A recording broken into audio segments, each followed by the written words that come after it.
The blood wouldn't stop. It soaked through the tissues, dripped onto my keyboard, and stained the pages of my biology textbook like a morbid reminder of something deeper. At first, I thought it was just stress, exams, lack of sleep, maybe dry air. But this was different. This was constant, relentless, like something inside me was trying to claw its way out. My name is Elena, I'm 22, and before last spring I had never been seriously ill. The occasional cold, a broken ankle at 12, that was it. But this nosebleed felt like a siren, a red flag I could no longer ignore. The ER doctor looked puzzled. No trauma, no clotting disorder, no explanation, just blood. Every few hours, every single day. Then came the headaches, dull at first, then sharper, deeper, centered behind my eyes. A pressure that built with each passing day until I couldn't sleep. I stopped going to class, I stopped answering texts. I started to feel like my body was turning into a stranger I didn't recognize. They ordered a CT scan. I remember lying perfectly still, the machine humming around me. When the technician returned, he avoided eye contact. Moments later, the neurologist walked in with an expression I can still see clearly, half amazement, half fear. "Elena," he said slowly, "we found something unexpected, something we need to explore further." What they discovered was buried deep in my nasal cavity, wrapped around nerves and arteries. It wasn't a tumor. It wasn't a cyst. It was tissue, teeth, hair, bone, part of a spine. I had been bleeding because a hidden twin, one I never knew existed, had started to break through. And that was only the beginning. My case was labeled medically exceptional. But to me, it felt like a betrayal by my own body. The diagnosis? A mature teratoma, an encapsulated mass made up of tissues, organs, and bone, resembling the remnants of a twin absorbed in the womb. While teratomas can form in various parts of the body, mine was an anomaly, nasopharyngeal in origin, dangerously close to my optic nerve. Doctors speculated that my immune system had been silently suppressing its growth for years, but something triggered it, perhaps hormonal changes, stress, or simple bad luck. What had once been dormant now demanded attention. What made my case even more rare was its location. Nasopharyngeal teratomas account for less than 1% of all teratomas, and even fewer present so late in life. I was born and raised in Portland, Oregon, the middle child in a family of 5. I was always the healthy one. No surgeries, no allergies, no strange illnesses. My life was ordinary in every way, until the bleeding started. What followed would unravel not just a rare diagnosis, but hidden truths about my origins, my family, and the eerie silence that surrounded my birth story. This is not just a story about a medical mystery. It's a story about identity, about grief, about confronting the unimaginable inside ourselves, literally and metaphorically. And as terrifying as it was, I learned that sometimes what nearly breaks us is what reveals who we truly are. Don't forget to subscribe, hit that like button, and comment below telling us what country and city you're watching from. It began with a single drop. I was in the middle of a lecture hall, taking notes on protein synthesis, when I felt a sudden warmth trickling down my upper lip. I touched my nose absent-mindedly, assuming it was nothing, but my fingers came away stained red. My classmates glanced over. I smiled awkwardly, stuffed a tissue up my nostril, and kept writing. It wasn't a big deal, at least not yet. Over the next few days, the nosebleeds became more frequent. Once a day turned into twice, then 3 times. Sometimes in the morning, sometimes in the middle of the night. They didn't gush like dramatic movie scenes, just persistent, slow leaks that refused to stop. My pillows were speckled with dried blood. I started sleeping on towels. Still, I told myself it was seasonal dryness or maybe allergies. I was too busy to worry. When the headaches joined the equation, I finally called my doctor. The pressure was strange, like something was pushing outward from inside my skull. My GP ran basic labs, checked for sinus infections, even prescribed a nasal spray. "Probably just stress," he said, shrugging. "You're a college student. Stress can do weird things." I wanted to believe him. I did. But deep down, I knew something was off. I wasn't sleeping, I wasn't eating. I would stand up and feel a rush of dizziness that made the world sway. One night, I fainted in the bathroom. I woke up with my face on the cold tile, blood pooling beneath me. That's when my roommate, Hannah, stepped in. She all but dragged me to the emergency room. At the ER, they took me more seriously. My blood pressure was low, my iron levels had dropped significantly, and the nurse couldn't hide her concern. "We're going to run a few tests," she said, glancing at the faint bruises under my eyes. They inserted an IV and kept me overnight for observation. The next morning, an ENT specialist came to examine me. The ENT did a nasal endoscopy, a thin camera threaded through my nostril while I was wide awake. I gagged, tears streaming involuntarily. The doctor squinted at the screen and frowned. "There's a mass," he said slowly. "It's deep. Too deep for us to remove here. We'll need imaging." I asked him if it was cancer. He didn't answer. The CT scan came next, then an MRI. The wait for results was excruciating. I lay in the hospital bed with wires and saline drips, the sound of beeping monitors filling the silence. When the neurologist walked in with a folder in her hands, I knew it wasn't good. "We found something," she began, her tone measured. "It's not what we expected." She turned the monitor toward me. The image was black and white, abstract to my untrained eyes. But then she pointed. "This area here, that's a mass behind your nasal cavity. It's pressing against the sphenoid sinus and extending toward the optic chiasm. What's unusual is the contents. It appears to have calcified structures, possibly teeth, even parts resembling bone." I stared at her, confused. "Teeth?" I repeated, like the word had lost all meaning. She nodded. "We believe it may be a teratoma. It's a type of germ cell tumor that can contain different types of tissue. It's extremely rare in this location, and even more so at your age." Her voice was calm, but I could hear the undertone of disbelief. They scheduled a biopsy for the next morning. As they wheeled me into pre-op, I kept thinking about the word teratoma. I had Googled it the night before and seen images I wished I hadn't. Tumors with hair, tumors with fingernails, tumors that seemed more alive than dead. My chest tightened. Was I carrying a parasite, a monster, or something else entirely? The biopsy didn't go as planned, and what was supposed to be a routine extraction turned into a 4-hour ordeal. The surgeons had difficulty accessing the mass through the nasal cavity. At one point, there was concern about vascular involvement. I remember waking up groggy, my face aching, throat raw from the tube, and a strange silence hanging in the recovery room. 2 days later, the results came back. Mature teratoma with elements of bone, cartilage, skin, and neural tissue. I felt like vomiting. My body had grown a twisted version of life, a collage of parts that didn't belong. The doctor explained it clinically, as if describing a curious artifact. But I wasn't looking at a textbook. I was living inside it. As the days passed, the bleeding worsened. It was no longer confined to my nose. I began coughing up blood, small streaks at first, then clots. A CT angiogram revealed that the teratoma had developed its own rogue blood supply, parasitic vessels that connected dangerously close to my carotid artery. One rupture, they warned, could be fatal. I started having double vision. At first, I thought it was fatigue, but during breakfast one morning I dropped my spoon because my hand wouldn't respond the way I intended. My right eye twitched uncontrollably. A neurologist was brought in. Another MRI showed the mass had started pressing against my optic nerve and creeping toward the cavernous sinus, a critical junction of nerves and veins at the base of the brain. Surgery was no longer optional, but it wasn't simple either. The surgical team assembled a multidisciplinary group. ENT surgeons, neurosurgeons, vascular specialists. They told me the risks: vision loss, paralysis, even death. "You're young," one said. "That works in your favor. But this is uncharted territory." Okay. I signed the consent forms with trembling hands. The night before the procedure, Hannah stayed by my side. She held my hand and played my favorite acoustic playlist while I cried into the pillow. I wasn't afraid of pain. I was afraid of what they might find, of what removing it would feel like tearing out a phantom sibling that had lived inside me all along. The morning of the surgery, they wheeled me into the OR under a sheet of warm blankets.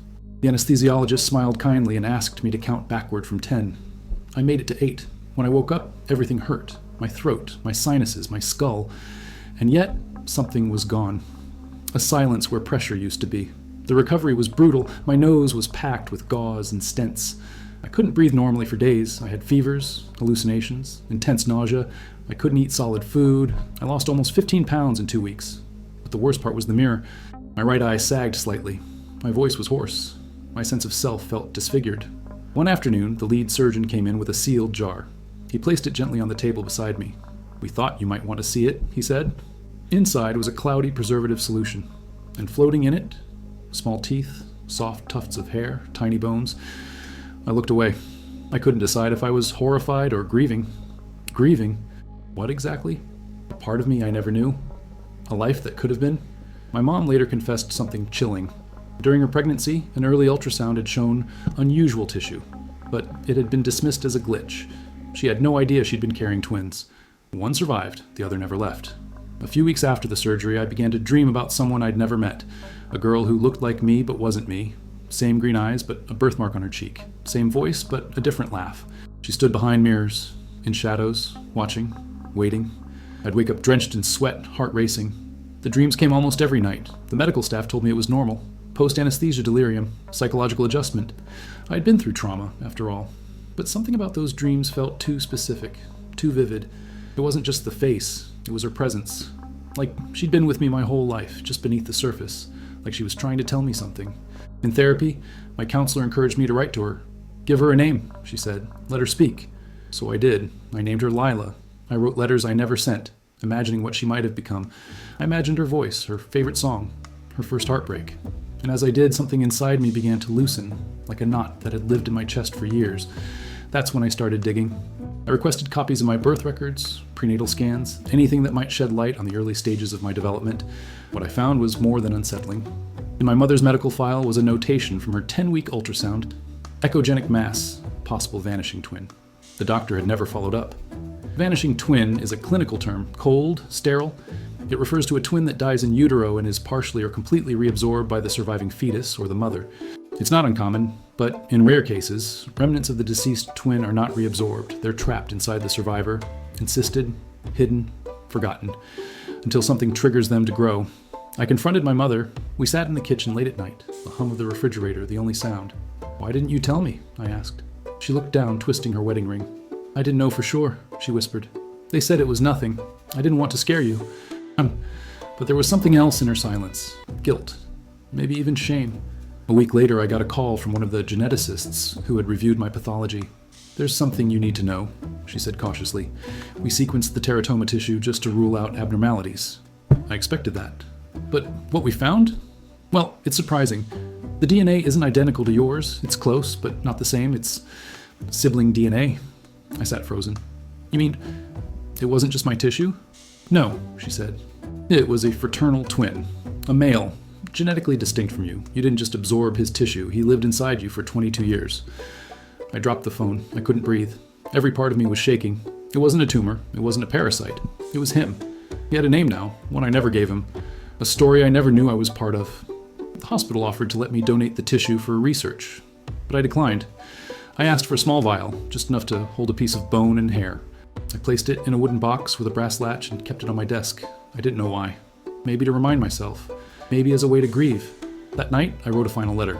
This time, to him, I called him Leo. I told him I was sorry, that I didn't know, that I hoped he had lived through my dreams, my thoughts, my heartbeat.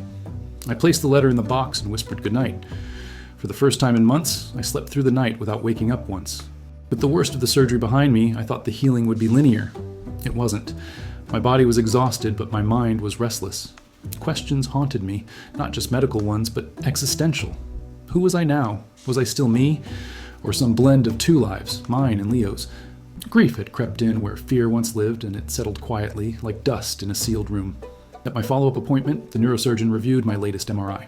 "We successfully removed over 90% of the mass," he said, circling the image on the screen, "but there's still residual tissue near the optic nerve. We couldn't risk full extraction without compromising your vision." I nodded, swallowing hard. I wanted to be grateful.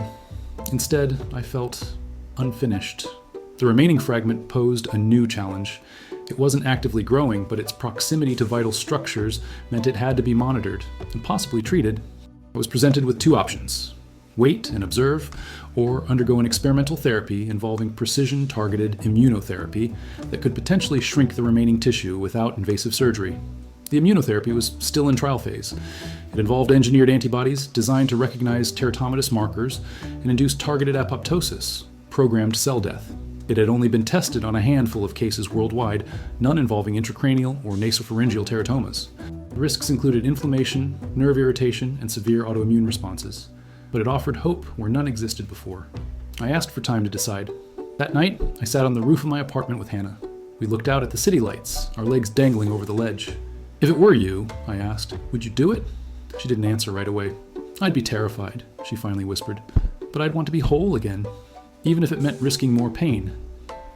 I thought about Leo, about what it meant to carry someone for so long, unknowingly, and then be left with remnants. Would removing every piece erase him completely? Would keeping that tissue mean I was still somehow connected? The questions didn't have answers, but the decision couldn't wait. I signed the consent the next morning. Within a week, I was admitted to the hospital's clinical research wing. The treatment was delivered intravenously under close observation. Each session lasted 3 hours, followed by 48 hours of neurological monitoring. I experienced nausea, low-grade fevers, and intense pressure behind my eyes, but no signs of nerve damage. By the third week, the headaches had faded. The swelling on my face had diminished. Another MRI was ordered. When the results came in, my doctor walked into the room smiling, a genuine, rare smile. "The tissue has shrunk by nearly 60%, he said. "And more importantly, there's no new vascular growth." The treatment is working.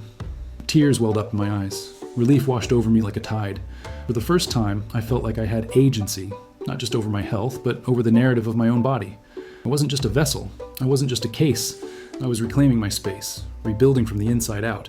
They asked if I wanted to remain in the trial and contribute to future case studies. I agreed.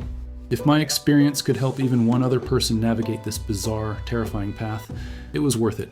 I had gone from mystery to miracle in just under 3 months, but more than that, I had found meaning in something that once felt like madness.